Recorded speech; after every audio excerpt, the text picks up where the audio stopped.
اللہ انسان کے لیے آسان ہو۔ سب سے پہلی چیز تو یہ نکاح انسان میں شرم اور حیا پیدا کرتا ہے اور انسان کو بدکاری سے، برائی سے، زنا سے اور دیگر گندے کاموں سے حفاظت کرتا ہے۔ یہ نکاح کی فضیلت ہے جس کے تعلق سے مسلم کی روایت ہے، صحیح مسلم کی حدیث ہے، عبداللہ رضی اللہ عنہ، جو حضرت عبداللہ رضی اللہ عنہ کہتے ہیں کہ نبی اکرم صلی اللہ علیہ وسلم نے فرمایا اور اس طرح سے فرما اور کہا، اے نوجوانوں، تم میں سے جو استطاعت رکھتا ہے وہ نکاح کر لے۔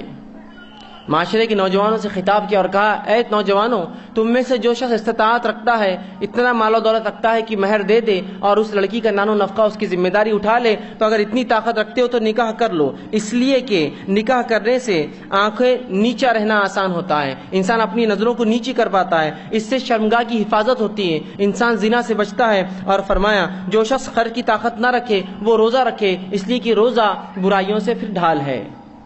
تو یہاں نبی اکرم صلی اللہ علیہ وسلم امت کو حکم دے رہے ہیں کہ کوئی شخص اگر طاقت رکھتا ہے تو نکاح کر لے، استطاعت رکھتا ہے مہر دینے کی، نان و نفقہ اٹھانے کی، بیوی کی ذمہ داری اٹھانے کی، تو وہ نکاح کر لے، اور جو بہرحال طاقت نہ رکھتا ہو، اس لیے کہ اس کا فائدہ کیا ہے، نظر نیچی ہوتی ہے، شرمگاہ کی حفاظت ہوتی ہے، زنا سے انسان بچتا ہے، اور فائدہ یہ اگر یہ نہ کر سکو تو پھر کیا کرو، روزے رکھا کرو، اس لیے کہ پھر روزے جو ہے انسان کے لیے پھر ڈھال بن جاتے ہیں برائی سے۔ تو یہاں اللہ کے رسول نے دونوں آپشن بتا دیے، نکاح کر لو طاقت ہے تو، نہیں ہے تو روزے رکھو، اس لیے کہ اگر نکاح بھی نہیں کرو گے، روزے بھی نہیں رکھو گے تو ظاہر سی بات ہے انسان اپنی جائز خواہشات کو حرام طریقے سے، غیر ناجائز طریقوں سے پوری کرے گا۔ اسی طرح نکاح کی فضیلت میں یہ آتا ہے کہ نکاح جو ہے معاشرے کو جنسی آلودگی سے، نفسانی خواہشات جو بہرحال آج کل ہو رہی ہے، اس آلودگی سے معاشرے کی حفاظت کرتا ہے،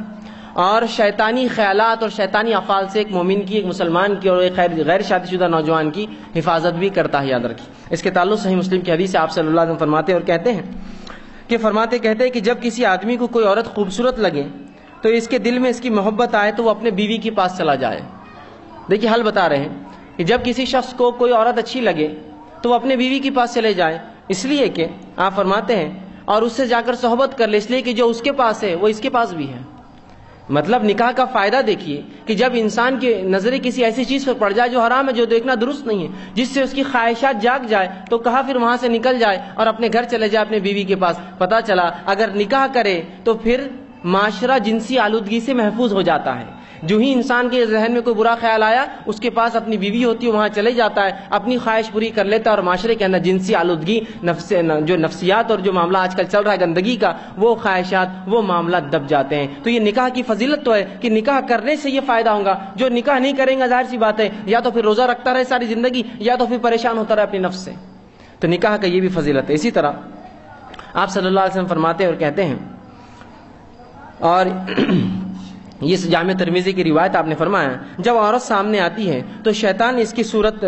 کی صورت میں آتی ہے۔ مطلب شیطان کیا کرتا ہے، جب کوئی غیر محرم عورت کسی کے سامنے آتی ہے، شیطان اس کی جو صورت میں آتا ہے، مطلب بری نہیں، شیطان اس کو خوشنما کر دیتا ہے، اٹریکٹیو کر دیتا ہے۔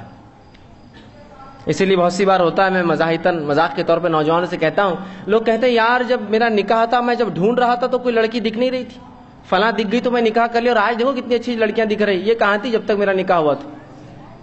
دیکھا آپ نے، رسول اللہ فرماتے ہیں جب لڑکی کو، غیر محرم کو انسان دیکھتا ہے، جو ہی اس کو دیکھتا ہے وہ اس کو اتنی خوبصورت نظر آتی ہے کہ بس جس کی کوئی انتہا نہیں۔ شیطان کا یہ کام ہے، اس کا مقصد ہوتا ہے اس کے ذریعے وہ غلط کام کروائے۔ ٹھیک، تو کہا کہ شیطان جو ہے وہ عورت جو ہے شیطان کی صورت، مطلب اس کو خوبصورت بناتا ہے، اور لہٰذا جب تم کسی عورت کو دیکھو تو اگر تمہیں اچھی لگے تو اسے چاہیے کہ وہ جا کر اپنے بیوی سے صحبت کر لے، اس لیے کہ اگر اس کا نکاح ہوگا تو اس برائی سے بچ جائیں گے۔ اس لیے کہ بہت سی مرتبہ انسان شادی شدہ بھی ہو لیکن جنسی آلودگی جو ماحول میں بھری ہے، جو بے حیائی، جو فحاشی، جو لباس کے اعتبار سے گندگی، انسان دیکھ کر پریشان ہوتا ہے، تو وہ چلے جائے۔ جب نکاح شادی شدہ ہوگا تو جا کر اپنی خواہش پوری کر لیں گا، اور اس گناہ سے، سنگین جرم، زنا جیسے جرم سے، جس کی سزا شریعت نے یہ دی ہے کہ اگر شادی شدہ ہو تو سنسار کر دیا جاتا ہے، اسے زمین میں دفنایا جاتا ہے گردن تک، اور پتھر مار کے اس کے سر پہ اس کو ہلاک کیا جاتا ہے، اور اگر غیر شادی شدہ ہو تو اسے کوڑے لگوائے جاتے ہیں۔ اتنی سخت سزا دی تو وہ عمل سے انسان جو ہے بچ جاتا ہے۔ اسی طرح نکاح انسان کے لیے باعث راحت اور سکون ہوتا ہے۔